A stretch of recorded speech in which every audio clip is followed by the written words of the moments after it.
My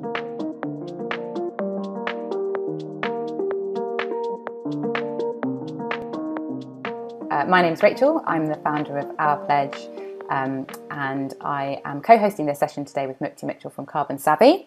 A quick overview of this session and this programme.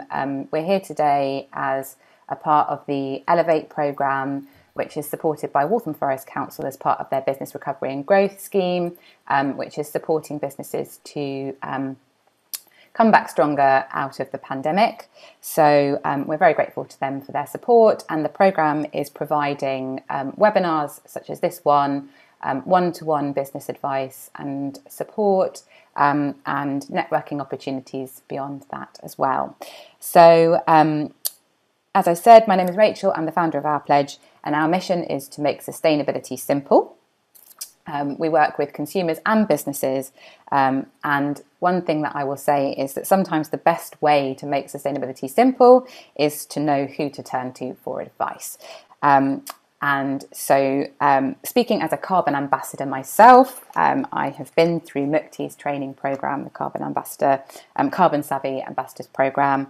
I can strongly attest to Mukti, my co-host, and his knowledge on carbon reduction.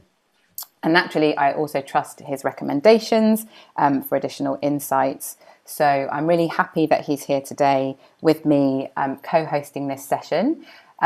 Before we meet all of you, I guess, Mukti, I wanted to hand over to you to introduce yourself and Carbon Savvy, and then you can introduce our key speaker, Eoin McQuone from Go Climate Positive.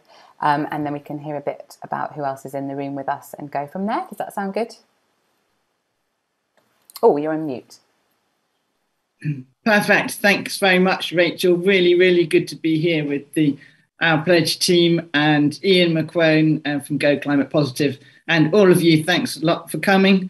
I run Carbon Savvy, and we offer carbon footprint calculators, and we also offer advice and materials on how to reduce your carbon footprint. And our particular emphasis is on personal carbon footprints. And so you can go and find out your personal carbon footprint in 1 minute or 5 minutes. Or if you want to get a detailed one, 45 minutes on our website, carbonsavvy.uk. And actually taking your personal carbon footprint, for those of you who haven't done it, and then doing that, say, once a year or so, is a fantastic way to understand what are the things in our lives and what are the activities that have the biggest carbon footprint. It's, in my opinion, one of the best ways to learn about carbon emissions and how they impact our lives and how our lives create them. So that's highly recommended. And of course, it's really, really important if you're a business owner who wants to reduce your business carbon footprint, to find out what your business carbon footprint is, because they say if you can't measure it, you can't manage it. Or put it more positively, if you can measure it, you can manage it. Or once you measure it, you can manage it. So it's a real pleasure to be able to introduce for you today Eoin McQuone from Go Climate Positive, who's someone that I've been working with for a couple of years in different settings, and someone I have a huge amount of respect for, who's been doing business carbon footprints for very, very many years, and has one of the greatest skills in the world, in my opinion. Anyone can make things complex, but Eoin has a great skill for making things simple.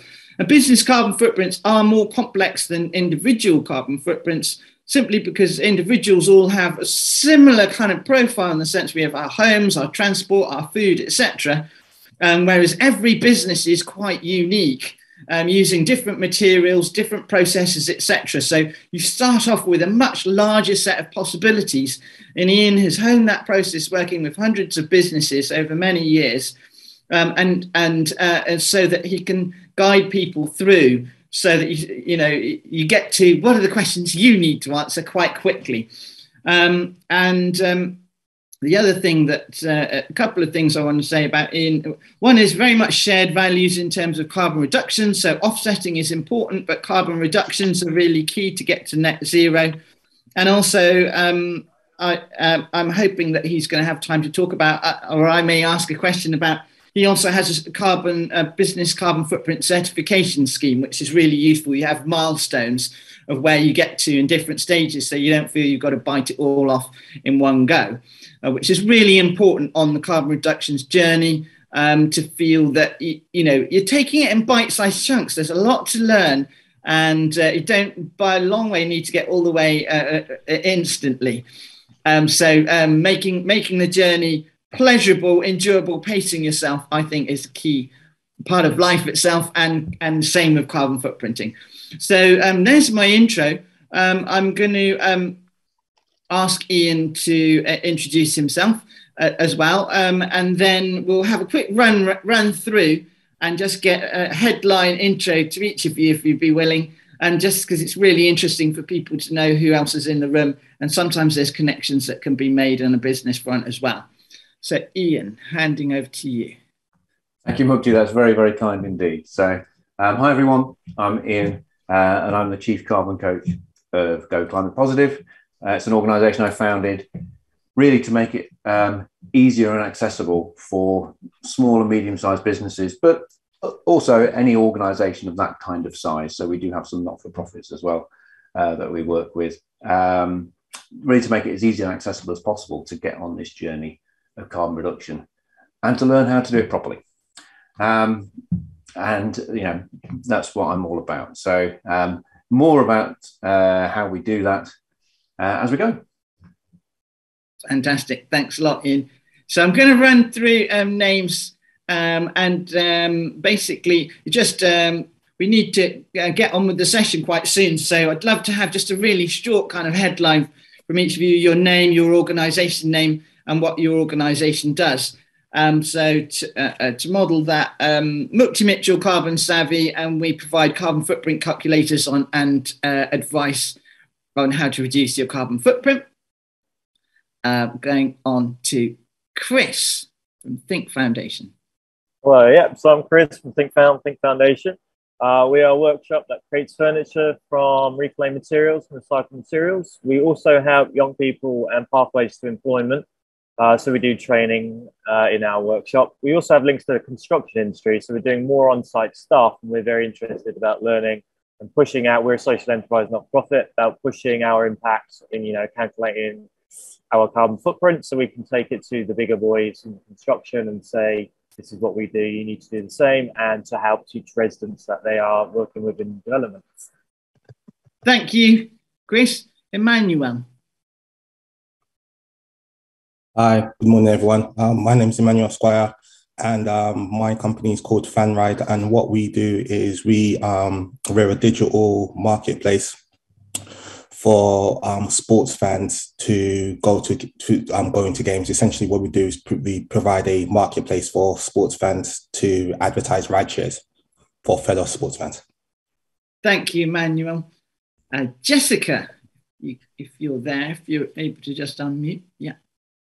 Hi, everyone. My name's Jess. I work with Our Pledge and I am their marketing assistant. Thank you. Tolu.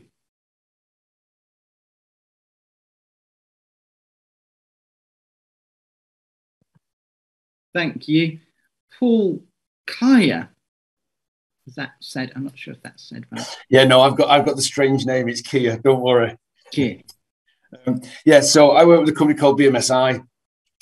We actually working across all of our carbon across all our sites, and we've got 20 sites across all of the UK. But now we actually work with our customers, and they've actually started to assist us to try and help them with their carbon as well. Thanks very much. Pat C.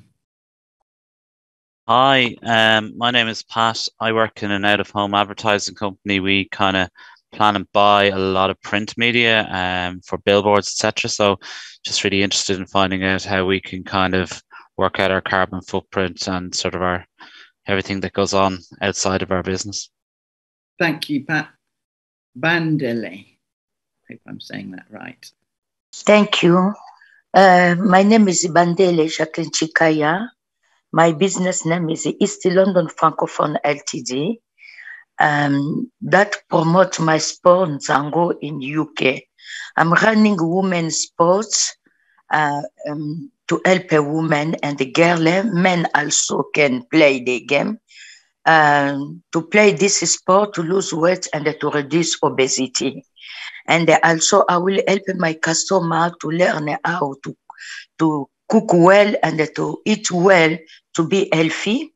And also to see those of them who are in isolation, to bring them to our organization, to help them to reduce isolation by giving them skill that they can run also business, to have opportunity to run business, and they can make new friends, because isolation is a big problem.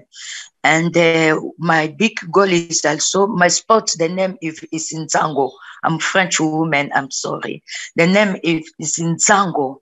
Nzango is a sport that comes from DRC, my country of origin. It's Okay. all the sports, but the world don't know. The world don't know about. That's a fantastic business. Thank you for joining us as well, Bandeli. Okay, thank you. Herbert. Hey there, good morning. I'm Bernd.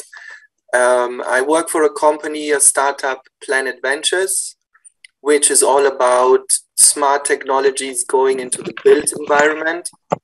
And in another role, I'm also teaching sustainability in everything as it relates to design thinking and business design. Fantastic. Thank you very much. Lauren Bevan. Hi, good morning. I'm the office manager for Signature Brew, and we make a lot of beer. Thank you. Delicious beer. I've had some. Yara.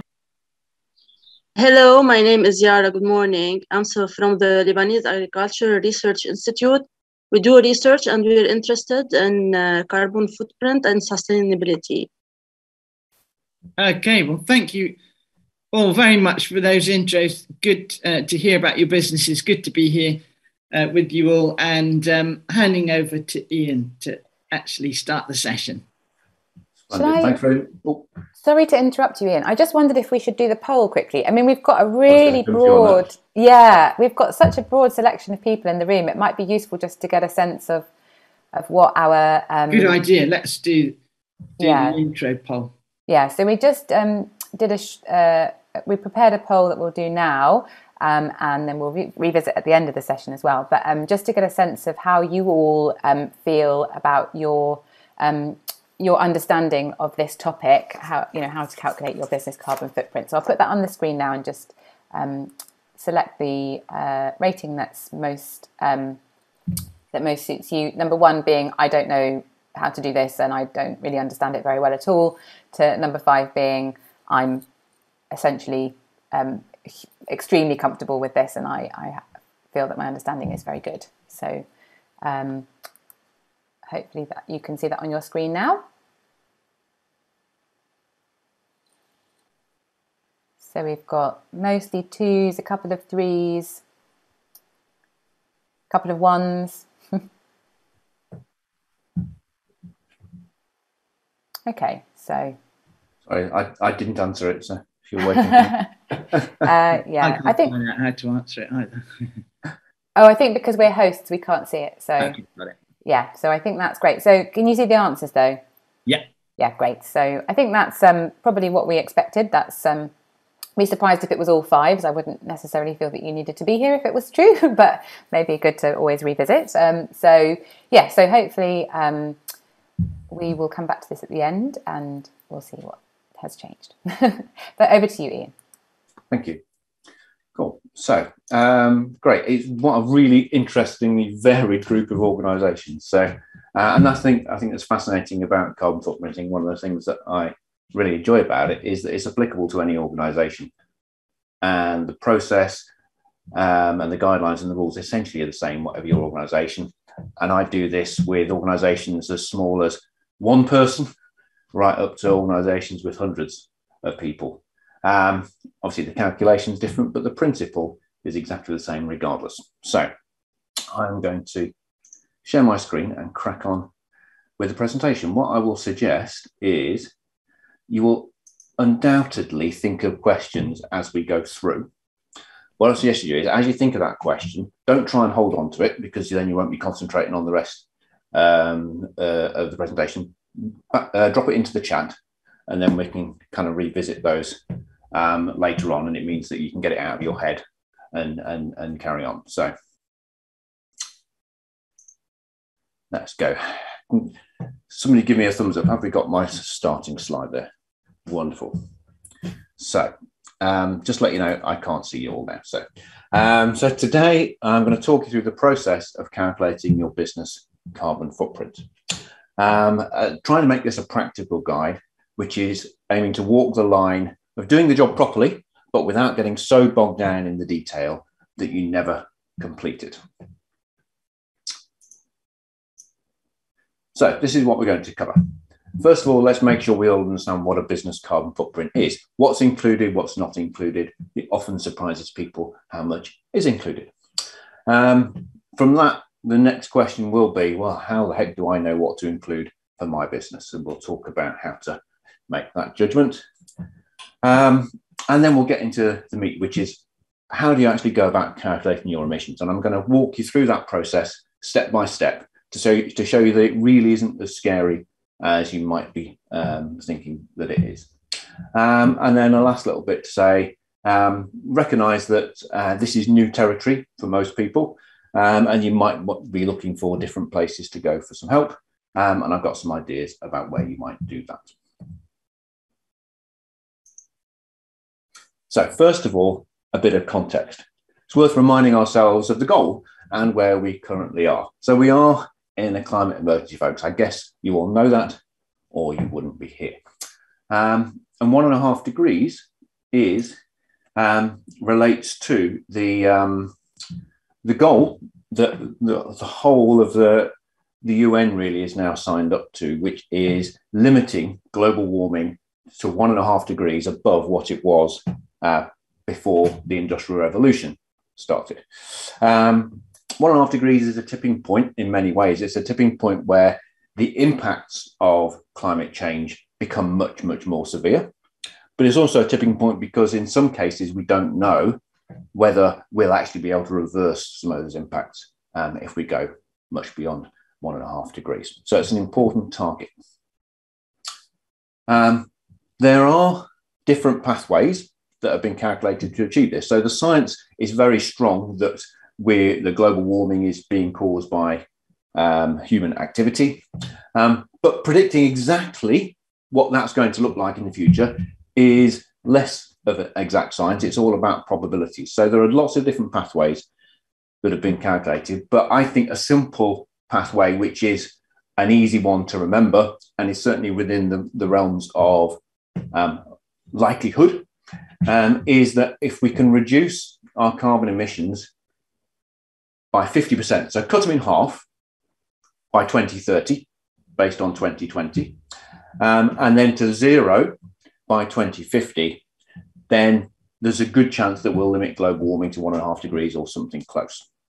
So that's an easy way to think about it. Halve it in this decade and all the way to zero in the 2 decades beyond.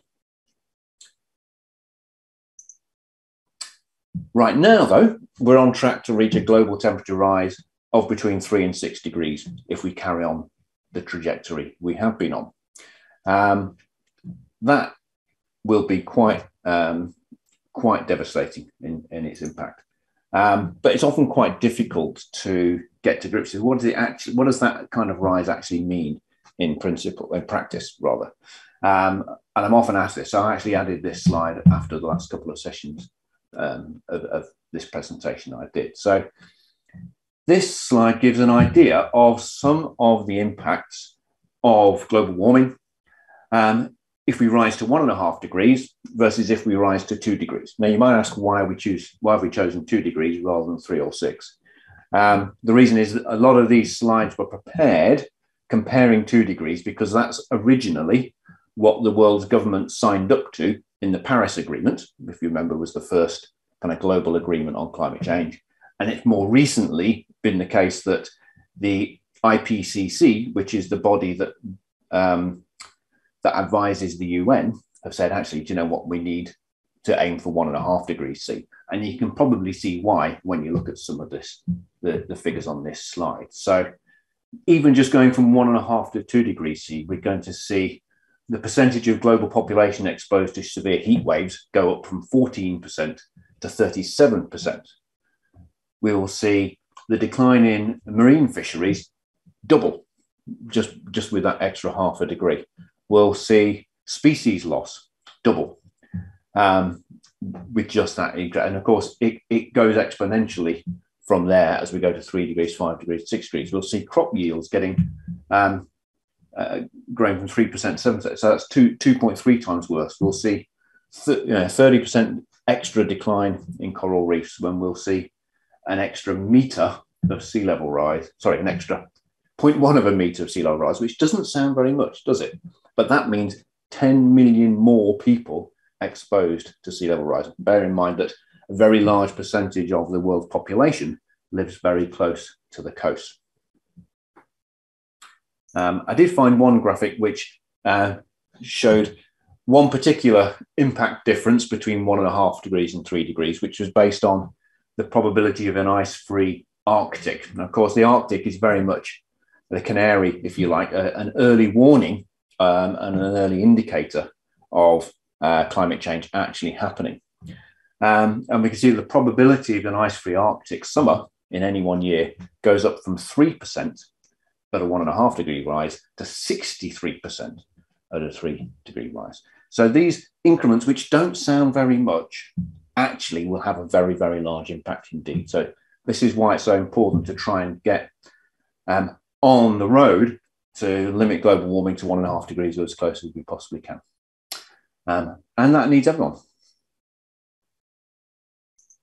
A little bit more context setting. We are lucky in a lot of ways in the UK in that the UK government is one of, I think, 6 states in the world that has set a legally binding target on greenhouse gas emissions. And what that target says is that by 2035, we're aiming to make a 78% reduction in our greenhouse gas emissions compared with 1990, and that we aim to hit net zero emissions by 2050. If you're a little bit confused about what net zero means, we will look at that in a little bit more detail later on. So we've got a legally binding target around that. But we're also starting to get commercial pressures driving organisations down this route. So here's just a couple of examples which have happened within the last 6 months. From September last year, the government, the central government, UK government, changed their procurement policy that says for any central government contracts for either central government or arm's length bodies like the Crown Prosecution Service or the MOD, any contract that's worth more than £5 million, if you want to bid for that, or you want to get on that framework, you must have a carbon reduction plan in place and published on your website. And this is driving hundreds of organisations who've never had to calculate their carbon footprint before to need to do it. £5 million might sound like a lot, but it's actually catching a lot of small and medium-sized businesses. The smallest business I've done, I've helped that needed to do this had 3 people in it because they wanted because the framework that they're a part of, and they're a software company, qualifies, and so they needed to calculate the footprint in order to create a carbon reduction plan. It's also happening in the private world too. So Tesco, back end of last year, wrote to all of their suppliers to ask them to disclose their greenhouse gas emissions by the end of March this year. And then to go further, to publish a net zero ambition by the end of the year, and then to set science-based targets to support the delivery of that by the end of 2023. So if Tesco are doing that, who are, without putting too fine a point on it, are probably not known for being super green, other large organizations are going to start doing it too, and we're going to start seeing this demand come through the suppliers and the procurement policies of large organizations. And I think that's set to explode because I think more than 2/3 of the FTSE 100 have now made net zero commitments. And as you'll see, you can't achieve net zero as an organization on your own without bringing your supply chain along with you. Aside from that, I think there's a lot of positive benefits to understanding your carbon footprint and working to reduce it. And it's not just me. There's an organization called the Science Based Targets Initiative, who are very much in the forefront of setting standards for organizations to make meaningful carbon reduction plans that are in line with the science. They did a survey a couple of years ago of their chief executives of their members, I should say, so they're all commercial organizations. And they found that the chief execs were reporting these kind of positive benefits to their businesses. Nearly 80% said that they strengthened their brand reputation. More than half said that committing to sustainability has boosted their investor confidence. Over a third said it gives them increased resilience against upcoming regulation. I think if they asked that now, many more of them would say so, because over the last year, the UK government especially has been publishing its action plan or its roadmap for increasing regulation. And it is very much on an escalator that's going to be increasing and increasing over the next 10 years or so. Almost 2/3, this is music to my ears, say that sustainability is actually driving innovation. And over a third said it's realizing bottom line savings. So we tend to often think or get criticized that sustainability is a cost. Very often, it can be about reducing energy, reducing materials, reducing waste. All of that can often save cost too. And over a half said that committing to sustainability and making a public commitment has given them a competitive advantage. So they're all really strong business reasons why this is a good thing to do. So enough of that context setting stuff. Let's get on with the business of talking about business carbon footprint. So what is it? You'll see lots of diagrams showing you what the carbon footprint of a business is. I like this very simple one. The standard that we all use, which guides us on how to calculate the carbon footprint of a business or indeed any other organization, is known as the Greenhouse Gas Protocol Corporate Standard. And then there's an additional addendum to that called the Value Chain Standard. And what that does is it breaks the carbon footprint down of your business into boxes, depending on where the emissions are generated. But you can see it's comprehensive. It consists of the emissions produced in your own operations, the emissions produced by your supply chain, and also the emissions produced by your products and services. So it really is comprehensive. It covers all of the activities that your business is responsible for, and it covers all of the emissions that your business has a hand in putting out into the atmosphere.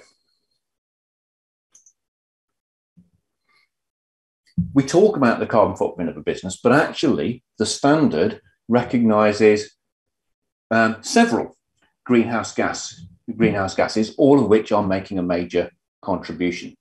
Carbon dioxide is the most important and the most numerous, but it's by no means the only one. The three other major groups are methane, which is, along with CO2, is a product of combustion. It's also a product of food waste and in fact, any organic material that decomposes in landfill creates methane. It's also a large component of methane comes from livestock farming. And then we've also got nitrogen dioxide, which again is a product of combustion. It's also used heavily in making fertilizers and in cement. manufacturer. And then you've got a whole bunch of artificial chemicals, if you like, which are used for things like driving refrigerants in air conditioning and fridges and various industrial processes. But to simplify things, because to talk about all these different hundreds of numbers will get very, very confusing, what we do is we convert the combined effect of all those different types of greenhouse gases into a single number.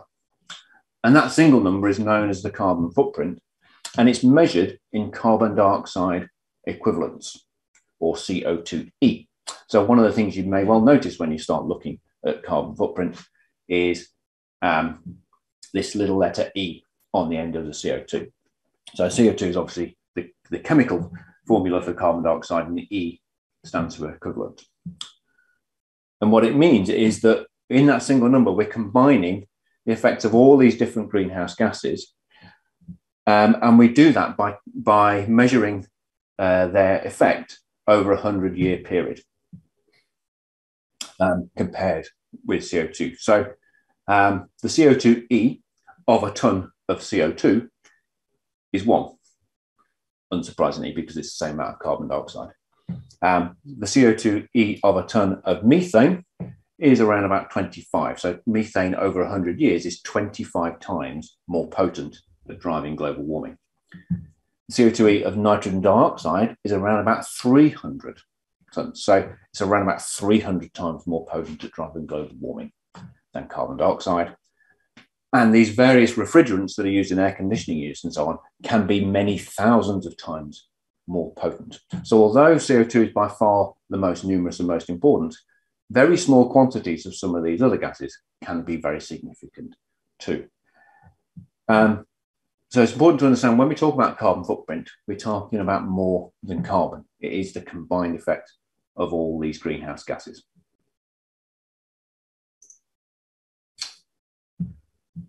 So I mentioned that the greenhouse gas protocol breaks down emissions by where they're produced. This is the standard breakdown that the protocol asks us to use.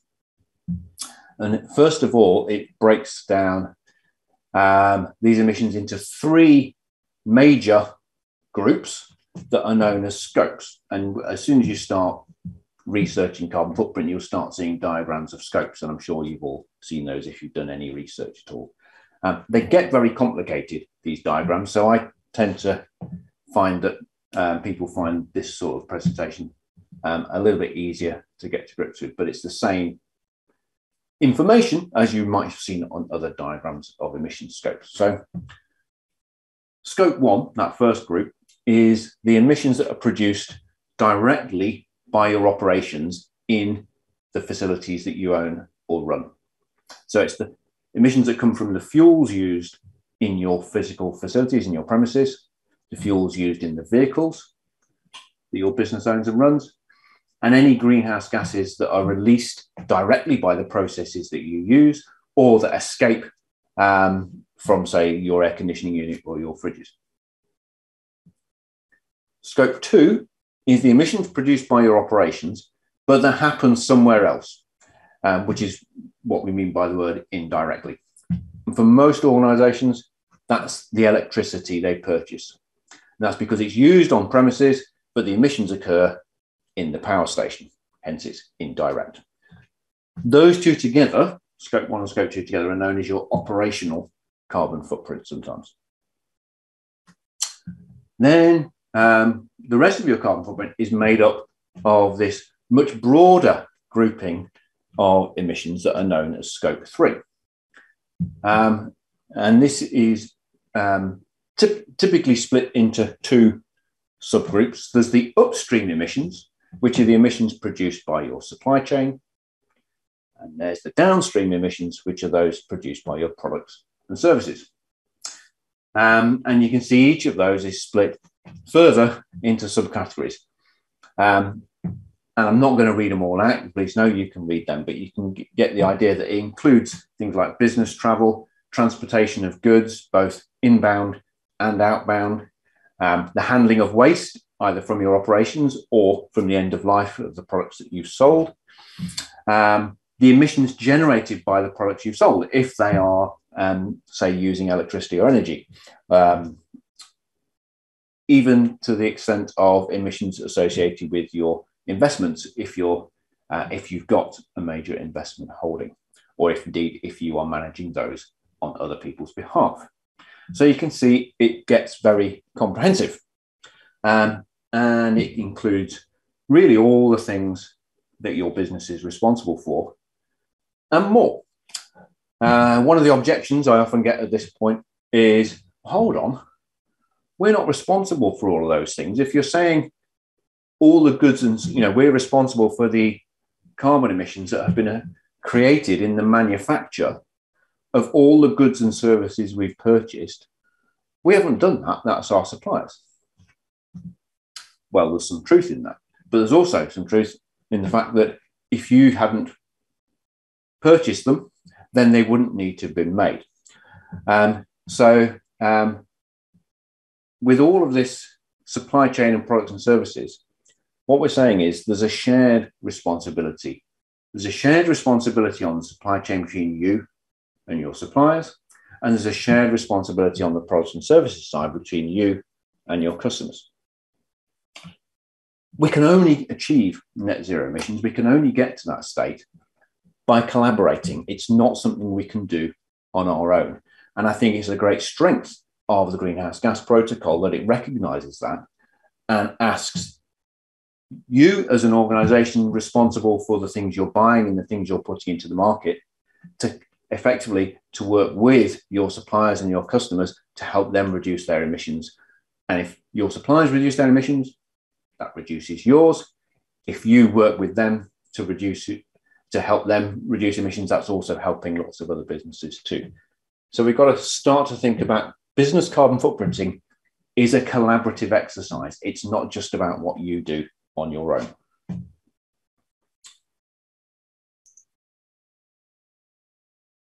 So that's a lot to get to grips with, isn't it? There's a lot of different categories of emissions there. And you're probably looking at those and thinking, well, we don't actually do all of those. And some of those we don't really do to any great extent. Yes, we might post the odd letter, but we don't send a lot of products around and transport a lot of freight and so on. So once you kind of understand what the overall scope of what might be included, and the next question that tends to come up is, well, of all of these different categories, how do I know what to include for my business, for my organisation? And that's one of the trickiest questions and causes some of the most angst, I think, in this whole process. So I want to talk you through my approach to it. And there are different approaches. I want to talk you through how I see it. So the first thing to say is to say, in an ideal world, we want to try and capture a complete picture of the emissions, all the emissions that your organisation is responsible for. So we're aiming for a picture that says, we're aiming to try and find at least 95% of all the emissions that you're creating in total.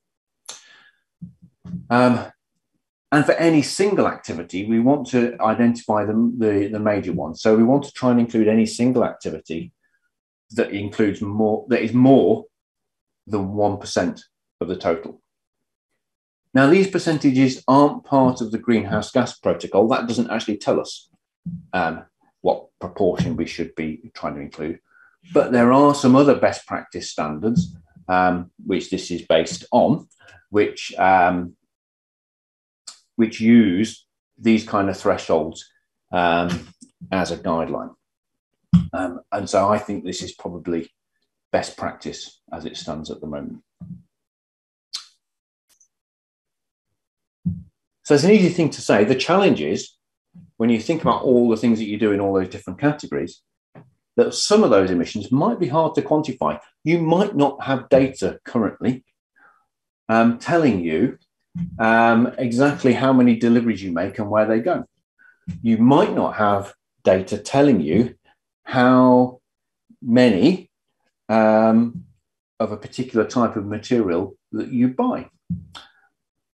You might not know how your employees commute into work and how far they're coming and what mode of transport they're using. So right now, you're probably thinking, some of this stuff we're going to really struggle to quantify. Some of the stuff we don't even know about as yet. So how do we deal with that? Here's my take on it. I think there are three schools of thought, and this isn't written down in a standard anywhere. This is what I've observed through years of doing this and through seeing the different approaches that organizations are taking. And I think there's three schools of thought. I'm going to take you through each of those three and what I think the pros and cons of each are. So the first I call the accurate approach. And this is to just start with the categories that you can calculate easily and accurately, where you've got data, and then add categories over time. This is the approach that many organizations have taken for the last 20, 15 years, if they have done this at all. The advantage of this is it's easy to get going because you're saying, okay, we've got information, say, on our electricity bills, we can use that, let's get going. And you can have confidence that the figures you're getting are accurate. The downside is, chances are you're going to be ignoring a large proportion of your footprint because today you probably don't have that accurate information for all of it. And when I say a large proportion, very often we might be talking in excess of 80% of your footprint. What that means is when you finally do get that information, then you've got to what you're going to have to do is to recalculate your baseline. So your baseline calculation is what you're using to compare yourself in the future. Of course, if you change all of the categories that you're including, you've got nothing to compare it with. So then you have to go back and revisit your baseline when you add those categories in the future. So what's simple now might get complicated later. The other downside of this approach is increasingly there's a view that unless you're very clear that unless you're very clear to state what you have not included in your carbon footprint, then you run the risk of greenwashing. Because if you say, we know our carbon footprint is 20 tons and all you've done is include scope 1 and scope 2, you don't know your carbon footprint. You know your operational carbon footprint. You know your carbon footprint from those sources.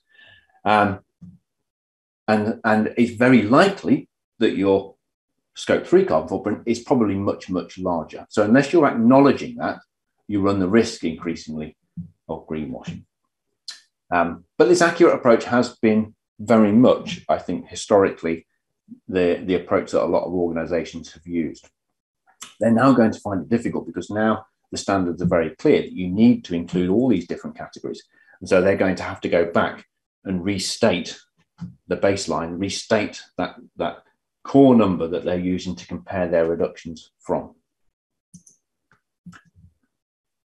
The next approach, which I have seen some organizations attempt, is what I call a comprehensive approach, which appeals to people like me who come from an engineering background in particular, because it says, let's accurately calculate everything right from the word go.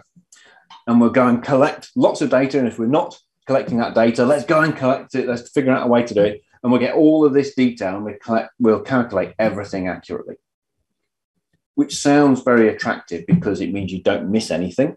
It means you're unlikely to need to change that baseline in the future. And it is very much aligned with the current emerging standards, which say you should be looking at all of this stuff. The big downside is you're trying to eat the elephant all in one go. You're adding a huge amount of complexity right from the start. And a lot of organizations that do this really suffer from fatigue and from struggling to get anywhere at all, because it can actually, to collect data in the nth level of detail all in one go can be a very large exercise.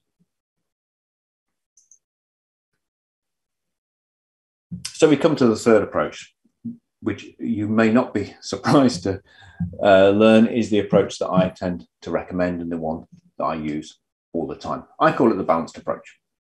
And I think this is a sensible way forward, which is to say, let's include everything that we know is significant.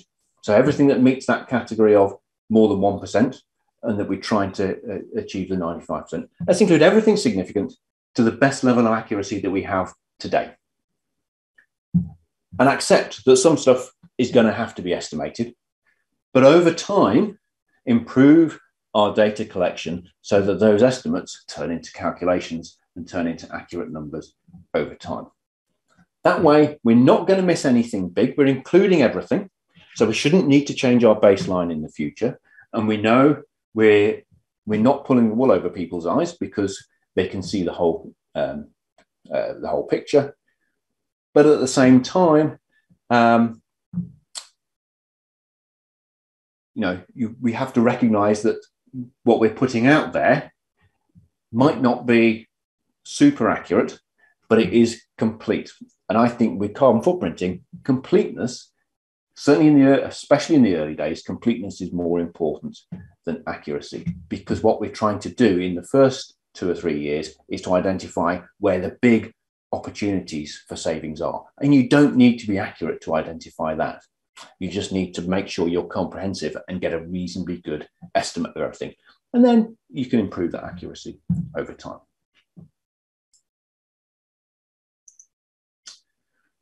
So what does that actually look like in practice? In practice, what it means is if you're using the balanced approach, you look for the data in your business according to this hierarchy.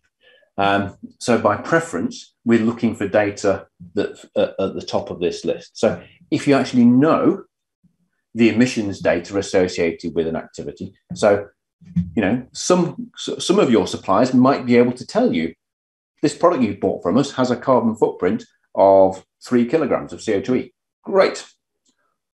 Or they might be able to tell you that they've calculated their full carbon footprint and the proportion of their carbon footprint that's associated with the products that you buy is perhaps 0.25%, which then means that you can estimate the emissions associated with those products that you're buying. If you can get that, that's obviously the gold standard and what we'd like to achieve.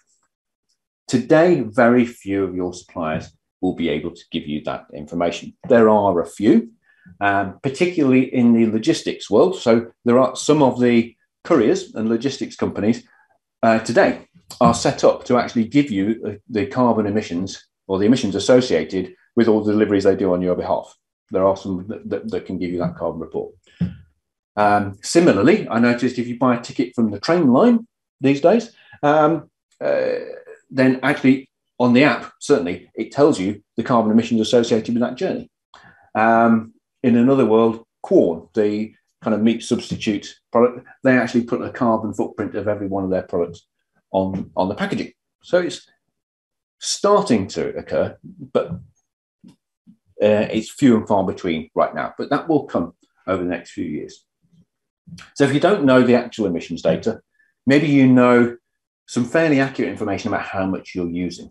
So maybe you know the kilowatt hours of the electricity you're buying, the tons of or kilograms of aluminium that you're purchasing, the litres of fuel that you're buying, or the kilometres that you're driving.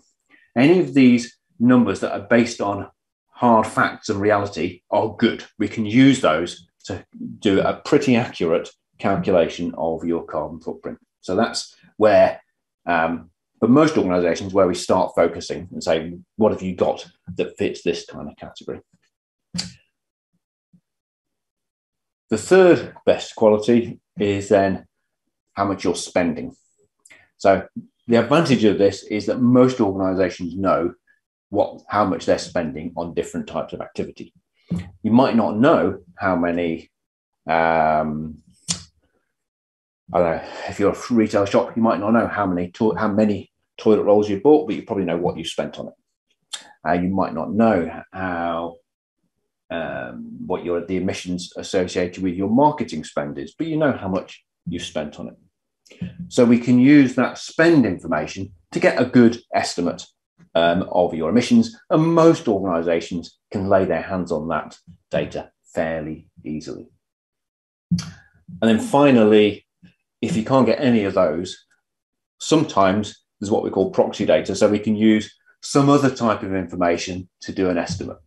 So I've got an example here. If you know the floor area of your premises, the government do actually periodically produce a report which gives the average energy use for heating and for electricity for commercial buildings of different sizes by metre square.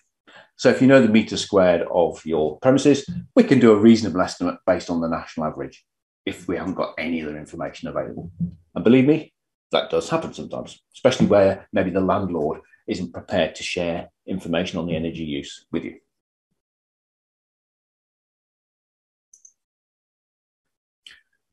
So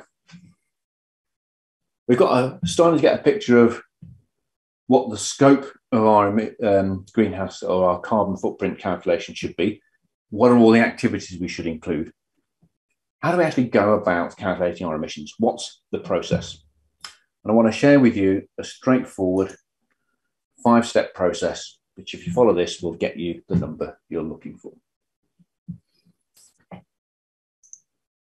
So the first step of the process is what we call defining the boundaries, which sounds like a bit of jargon, but it's just saying, let's draw a line around the organization we're dealing with, and anything inside of that is going to be included, and anything outside of that is going to be excluded. And the reason for that is it's very important to make sure that for every single one of those categories, we have the boundary in the same place. Otherwise, it's not going to be consistent. So let's start off by looking at an example. Company 1.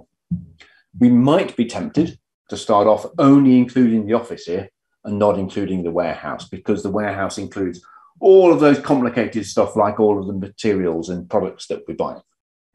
However, if we think logically and functionally, this company cannot operate without its warehouse. So it's not really telling us the full story if we don't include the warehouse. So we've got to bite the bullet and include that and make sure we've got a boundary which is logically consistent. And that actually means something to that company, if you like. On the other hand, this company 1 has got a subsidiary, which actually operates pretty much independently, does its own thing, it buys its own thing, it's got its own premises. You could include that within the carbon footprint, but I would argue there's no need to from day one. You could put that aside and say, okay, let's deal with our parent company first, get that sorted, and then we can add the subsidiary and go and look at that later, because they're functionally independent, and that can help simplify the task to start with. As long as you're clear and upfront about what you're doing and why you're doing it, that's absolutely fine, as long as you don't then try to tell people that you've calculated the emissions of all of your group of companies when actually all you've done is look at their parent company. So drawing that boundary is really, really important first step, so you get very clear about what you're going to include and what you're not going to include.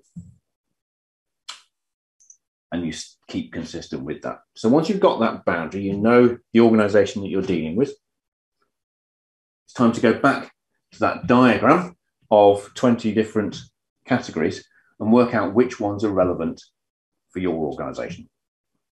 And if you remember, best practice is we're trying to identify 95% of all the emissions in the business and any one single activity that's more than 1% of the total. So ask yourself, within each of these categories here, what are we doing and how much of it are we doing? In a lot of cases, it's going to be obvious which are the most significant categories. If you're, say you're a retailer, you know that you're buying a lot of stock, which is going to have a lot of emissions associated with it. You know you're transporting that into your shop, and you know that you are that some of those products probably are going to be creating emissions during their life. You also know you're using electricity and you're heating the premises. So these are big, obvious things. You probably know that you've got employees commuting in you, with a retailer, there's an argument that says actually your the emissions associated with your customers coming to you might be a part of your footprint too. Some things are less obvious and you might need to go and investigate them. So for instance, waste is a classic one. It's a very important environmental impact of a business, but very often the carbon emissions associated with it are very small, unless you are, say, a manufacturer where you're potentially creating a lot of waste. So that may or may not be included depending on what you do. But this is where that balanced approach that I was talking about earlier can really help you.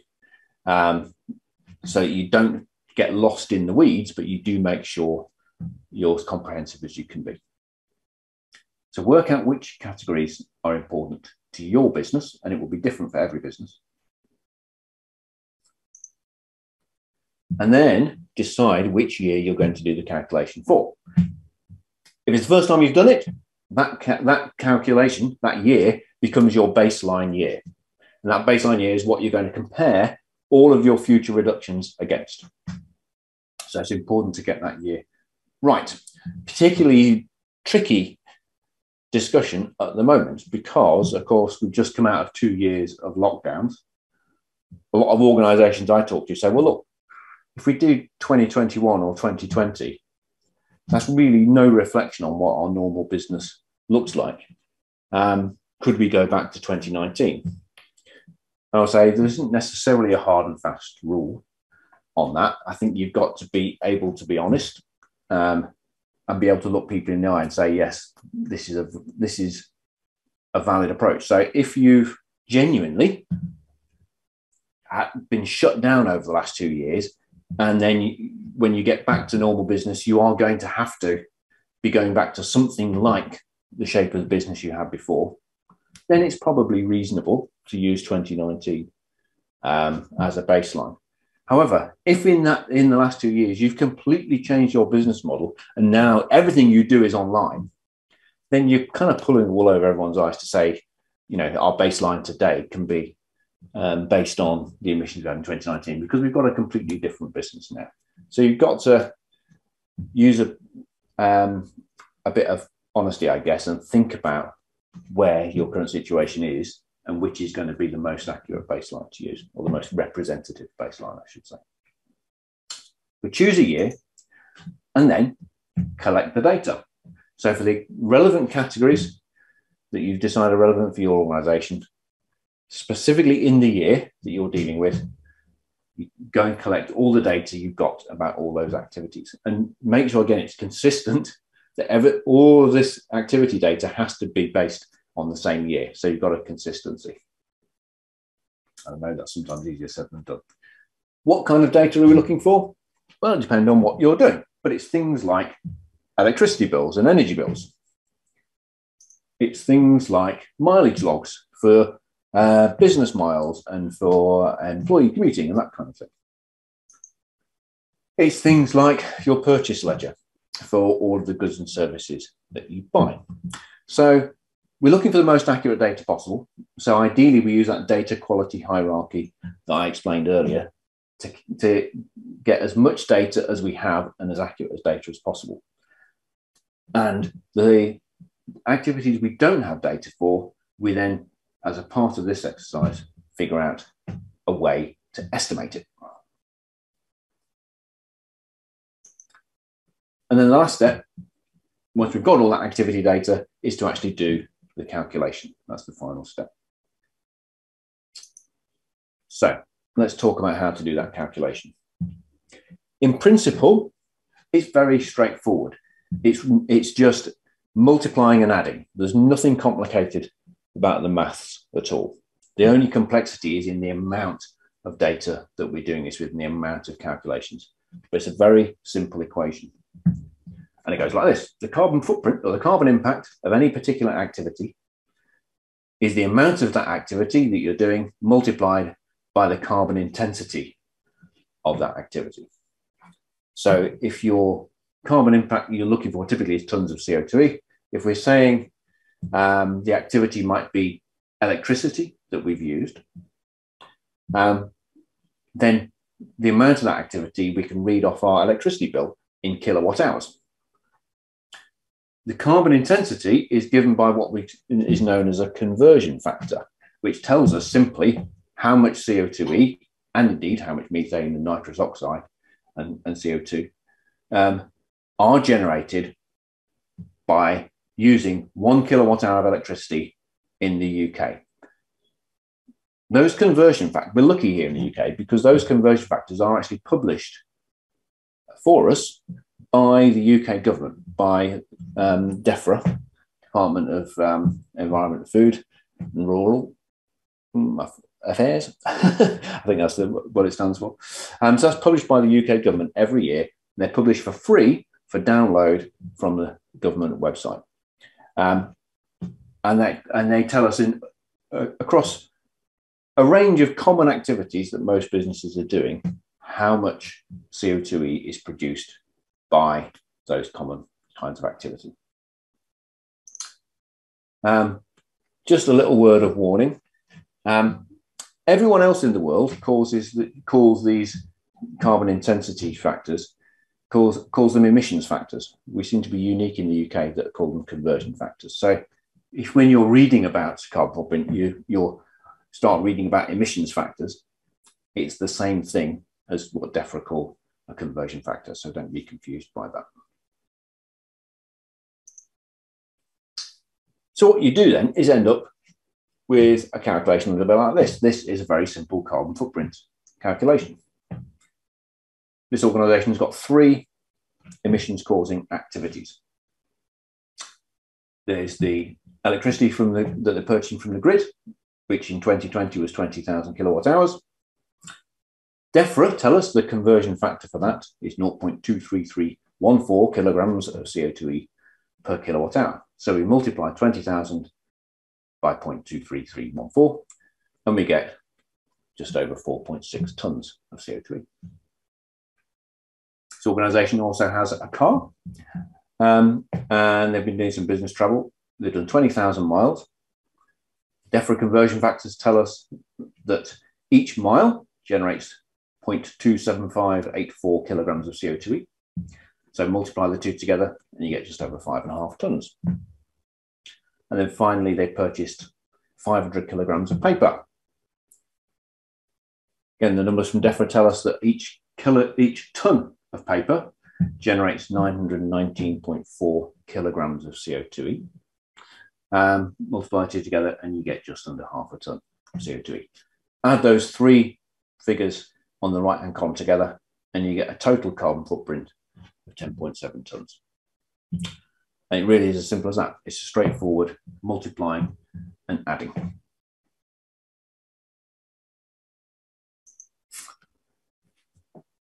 Having said that it's as straightforward as that, there is a little bit of extra complexity, which is explained by DEFRA if you look at the other numbers.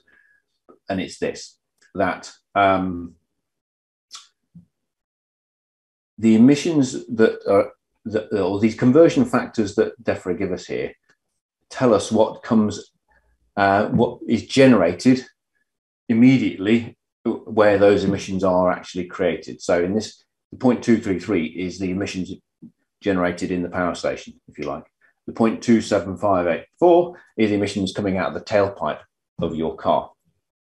There are more emissions associated with your energy use than that.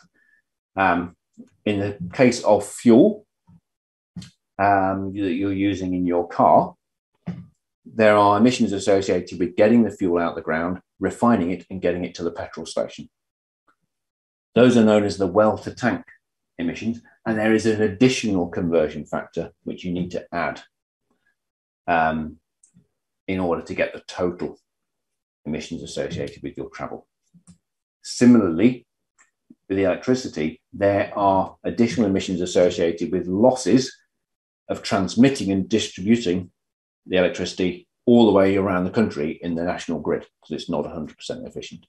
So again, there's an additional conversion factor you have to add for your electricity. But it's the same simple calculation.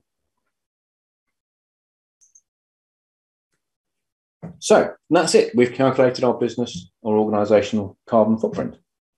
Hopefully, fairly straightforwardly.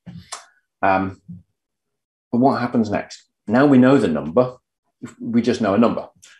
If all we do is stop there, we haven't really achieved anything. We've just measured a number. So what comes next? Well, it's really important to get, as Mukti was saying earlier, the goal of all this is to start reducing greenhouse gas emissions. It's only the reductions that will actually limit global warming.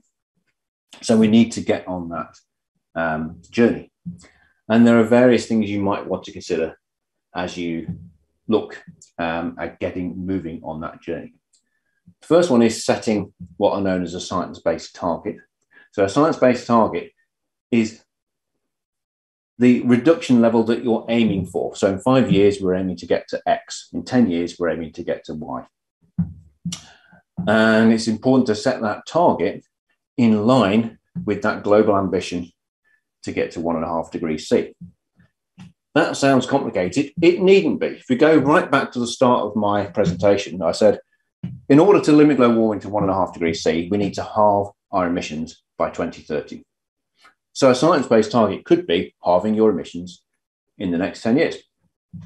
Simple as that. But it's important to set a target so you know what you're aiming for. And I think it's important to set a target that isn't 2050, because that's so far into the future. It just feels like, well, you know, we can always put it off to next year. There's a second decision you might want to make, which is actually, where are we aiming for? Do we want to be carbon neutral, or do we want to be net zero? And what the hell is the difference between those anyway? And I'll come on to that later. And another key decision, which was already mentioned also by Mukti, which is, do we offset our emissions? And if so, do we offset them now, or do we do that later? So I want to talk you through how you might go about making some of those decisions. The first thing I would say is setting a science-based target is always an important thing to do, but it can be as simple as we're halving in the next 10 years. But if we talk about some more complex, if you like, issues, one of the big topics we're all having to get to grips with now is, what's the difference between net zero and carbon neutral? A few years ago, nobody was talking about net zero. A lot of organizations were saying we intend to be carbon neutral. And it's really all of the work and build up towards COP26 last year that got everyone thinking about, actually, we really need to achieve net zero, because as a society, we haven't really done the job of limiting global warming until we've achieved effectively zero emissions. That's when we stop contributing towards global warming. And so there's become a trend for organizations to say, well, if we're going to contribute towards society achieving net zero, we have to be aiming to achieve net zero ourselves. The difficulty has been, until recently, and I would say the last 6 months, there hasn't been an agreed standard on what net zero for an organization means. Everyone knows what net zero for the planet means, but what does net zero for an organization mean? The good news is, just before COP26, Science Based Targets Initiative, organization I mentioned earlier, published a very detailed set of guidelines to tell us what a net zero for an organization means. That's the good news. The bad news is, lots of organizations that had set out targets and goals to become net zero found that those targets and goals didn't actually meet the new guidelines. So they've got a little bit of work to do to figure out how do they get in line. If you haven't yet done that, then you're in luck, because you can set a net zero target which is in line with the guidelines. So I'm not going to go through that in detail, because that could easily be the subject of another hour-long conversation, and it gets a bit esoteric. But what I do want to do is highlight 3 key differences between net zero for an organization and carbon neutral. Because there is a temptation, and I see this all the time, for organizations to talk about the two as if they're the same. And they're really not the same. And in terms of planning your carbon reduction strategy, it's very important to understand the difference and understand which one of these, or indeed both, because it's perfectly possible to go for both, which one you're actually doing, which one is going to suit you. Ian, can I just drop in to let you know, time check, there's 17 minutes left. Yep, thank you very much, Mukti. I've got my eye on the clock, but I appreciate you're giving me that check, so not a problem. So, there's three key differences. With net zero, we have to include all the emissions, all those different 20 categories I shared with you. The organisations claiming carbon neutrality, they can decide how much of those they include in that carbon neutral claim. Second thing is, if you want a claim to be net zero, before you offset any emissions you've not yet been able to reduce, you have to make deep reductions. And the guidelines now say you actually have to reduce your carbon footprint by 90% before you're able to claim to be net zero, which is a very high threshold. It can only be achieved when you get your suppliers on board. Interestingly, if you look at the standards for carbon neutrality, there's no requirement to reduce. In fact, you could be increasing your emissions year on year and still claim to be carbon neutral simply by offsetting all those emissions. So it's a very, very big difference between the two. And then thirdly, there's a technical difference, which is when you do offset the emissions you've not yet been able to reduce to be net zero, you have to do that by removing greenhouse gases from the atmosphere. With carbon neutrality, you can offset through what's known as a carbon avoidance, which essentially means helping other people to reduce their emissions and save their emissions. So hopefully that gives you a flavour for the difference in the two. I actually think they can work very well together if you look at them in this way, which is that the target we all need to aim for, the end position, is net zero, which is where our carbon emissions have been reduced to pre-industrial revolution levels. But that along the way, until we can get there, carbon neutrality is a very good way of speeding along the way, because as long as it's alongside making reductions, then carbon neutrality is helping somebody else to reduce their emissions too, and it can speed up the process, but only if it's in the context of that journey of making reductions year on year towards net zero. So I'm going to leap over. Actually, I won't, because we're nearly there. I was a bit worried we might have more slides, but we're very nearly at the end now, so which is good timing. I also just wanted to finally, oh, not finally, but just before I go, talk about another piece of jargon which people find confusing, which is you're finding a lot of big organizations starting to make claims about going beyond being carbon neutral or going beyond net zero and claiming to be carbon negative or wanting to be carbon positive or indeed climate positive. You can delve under the technicalities of all of these to find very slight differences. But in principle, they all essentially mean the same thing, which is that these organizations are trying to go beyond just balancing the emissions that they've created and actually go beyond that and actually start saving or removing more emissions than they're producing. Some do that at the level that says, on an annual basis, we'll try and save more than we're producing. Some, like Microsoft, have gone even beyond that and said, we're actually going to be carbon negative. We're going to save more emissions than we've ever produced in our whole history. But essentially, all of these three terms capture the idea of going beyond just doing less harm and about trying to do more good, if you like, by going above and beyond what you need to do as a minimum. So hopefully you found that useful. It's a bit of a whistle stop, but I've tried to take it at a sensible pace. Hopefully that makes sense. We will have a little bit of time for questions shortly. What I do want to do is just highlight some areas you can go to for help, because even though I've talked you through the process, very often people at the end of this go, whew, okay, I kind of get it, but I haven't got time to do all of that. Where can we go and how can we get help to do this? So there's just a few pointers I want to give you. Firstly, I mentioned that DEFRA do publish conversion factors every year, and you can download those totally for free off the government website. Just search DEFRA conversion factors, you'll find them, and you can download those and you get a spreadsheet, and that will give you the information you need to do that basic calculation.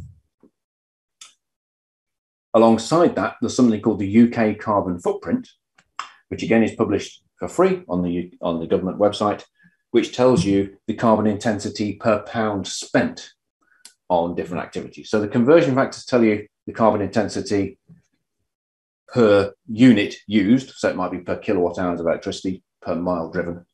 The UK carbon footprint tells you the carbon intensity per pound you've spent on different things like buying petrol or buying food. If you want to make a start, a really good place to start that's quick and easy to do to calculate your scope 1 and 2 emissions very easily is the Carbon Trust free calculator. It's free for SMEs. It doesn't cover your whole carbon footprint, but it will very quickly and easily get you to a point where you at least understand your operational carbon footprint, scopes 1 and 2. So that's available. Again, search Carbon Trust SME carbon footprint calculator, you'll find it.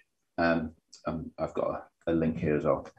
And then finally, there are organizations like mine, consultants and so on, who will be only too pleased to help you.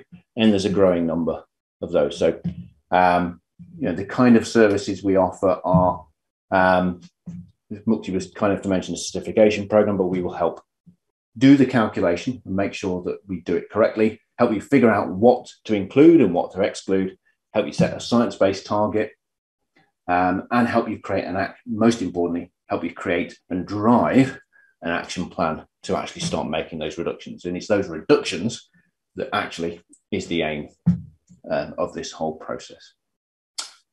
So with that, I will conclude, and we've got probably 10 minutes to have a look at the questions. Sorry, I have a question there. It's I'm based in Ireland, and obviously a lot of the stuff we covered today was UK. Is there much difference in carbon footprint between Ireland and the UK? I mean, just thinking about it, maybe there is there? Or will we still be using some of the similar calculators? But do you reckon there are differences between the countries in terms of maybe even the way electricity is supplied, etc.? So like a kilowatt hour in Ireland might be more intense than say in the UK, or is that just something that struck me and I just thought I'd ask? Yeah, no, very good question indeed. So the process is exactly the same no matter where you are. The conversion factors that you use ideally would be specific to Ireland. So as you mentioned, electricity is generated in a different way in Ireland than it is in the UK. I don't know the exact details, but it will be a different proportion of renewables to, say, gas, oil and coal and so on. So, yeah, you would need to use conversion factors, particularly for electricity, that are relevant to Ireland. Things like fuels, gas, oil, petrol, and so on, are essentially the same everywhere, certainly everywhere in Europe. So the DEFRA figures would work for those. And I would argue, certainly for Ireland, the DEFRA conversion factors for materials, things like, you know, wood, metals, plastics, and so on, are going to be close enough, because there's not a huge difference in that sense in the Ireland economy versus UK. So I think you could use it for those. Main area that I think you wanting to be using Irish specific conversion factors would be electricity. I don't know, but I would imagine the electricity producers in Ireland will probably publish what their carbon emissions actually are for their particular fuel mix. Certainly all the ones in the UK are required to by law. It wouldn't surprise me if that was the case in Ireland too. Great, thank you. Thanks, Pat. I have a question actually. So several of our clients are retailers who are reducing their plastics. So moving towards a zero waste refill kind of dispenser model. And one of the things I was trying to do last year was to understand how to measure the carbon reduction associated with plastic reduction. And I know that there's just recently been a plastics pact that's been assigned, an international plastics pact to reduce plastic and tackle the issue of plastics. So I just wondered if you had any insights on that at all, Eoin. Yeah, so one of the things, so the DEFRA conversion factors do give you carbon intensities for waste of different types of materials. So they tell you the carbon intensity of treating plastic waste, whether it goes to landfill, whether it's recycled, or whether it's burned for energy and so on. The trouble with that is it only tells you the emissions of treating the waste. So it doesn't tell you the full saving that you're making from reducing the amount of plastic you're using. It's just telling you how much, it's just giving you that reduction in the actual treatment side. So you also need to look at what are called as the cradle to gate emissions of the plastic too. Yeah. The good news is actually, again, it's at a top level, but DEFRA publishes those too. So if you look in the materials use section of the spreadsheet, that tells you the cradle to gate emissions of plastics, metals, wood, and so on. Okay, it doesn't differentiate different types of plastics, but it will give you a good ballpark figure. And so, you can also add that into the saving that you're making effectively. Brilliant. Which would be much more substantial. Yeah, I think I ended up using a guideline through Innovate UK. I can't remember which, probably was actually a government guideline. So, yes, that was my question. Any other questions? I just wondered if you might be able to just talk us briefly through your certification, because I think it's really interesting for us to see one example of the kinds of certificates you might get as milestones on the journey to net zero. Okay, thank you, Mukti. Yeah, so you probably spot the little icons floating above my shoulder. You might find it tricky to read if I'm very small, but if you put me on the speaker mode, you can probably be able to see them a little bit easier. So we have a 3-step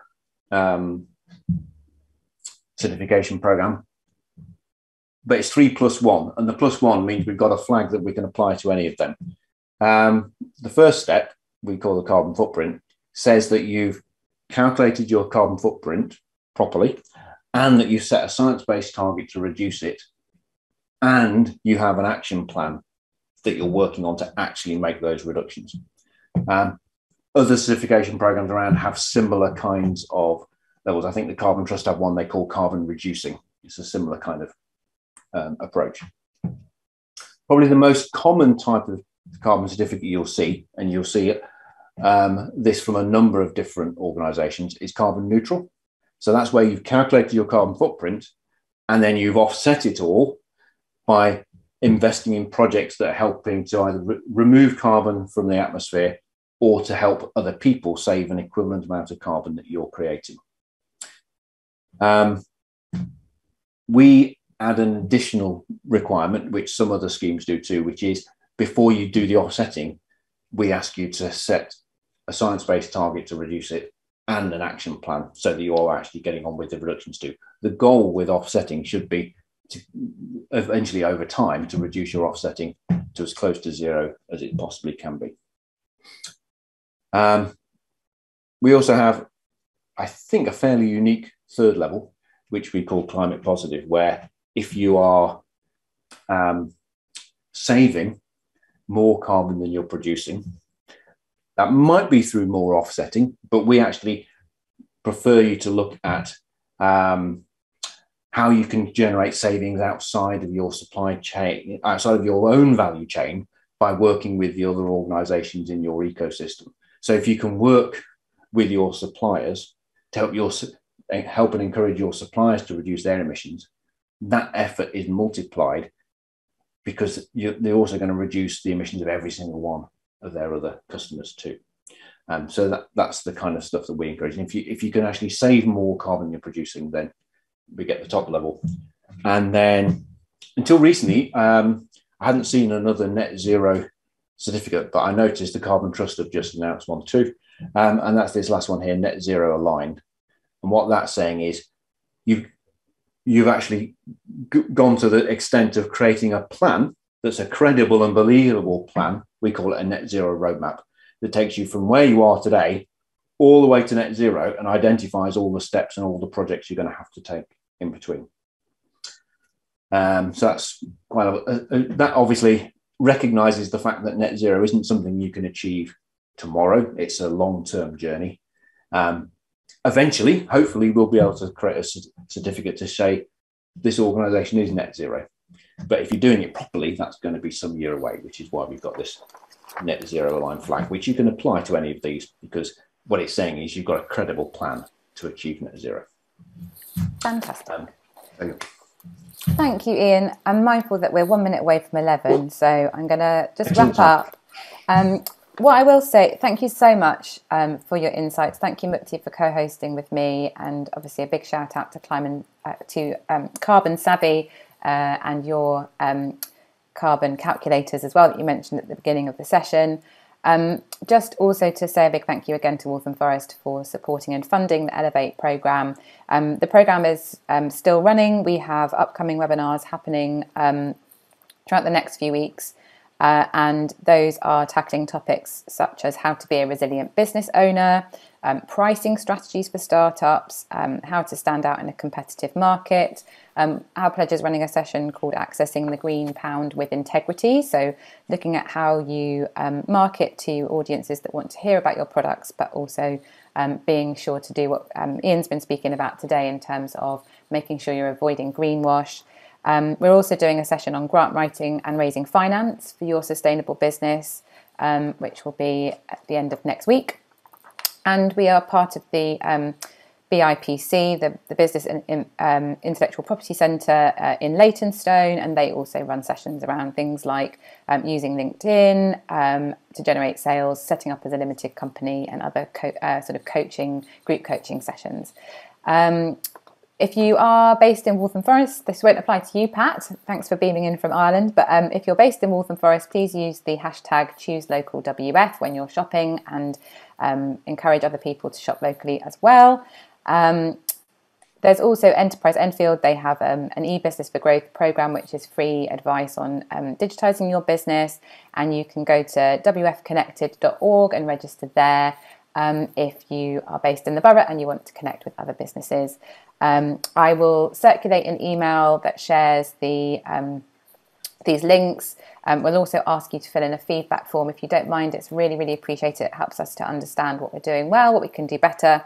We would love to see you again at future sessions. We're going to be running an in-person event in May so that everyone can network together in a real live room with real live beer. Maybe we'll speak to Lauren. Yeah, looking forward to that. Take care, everyone, and speak to you soon.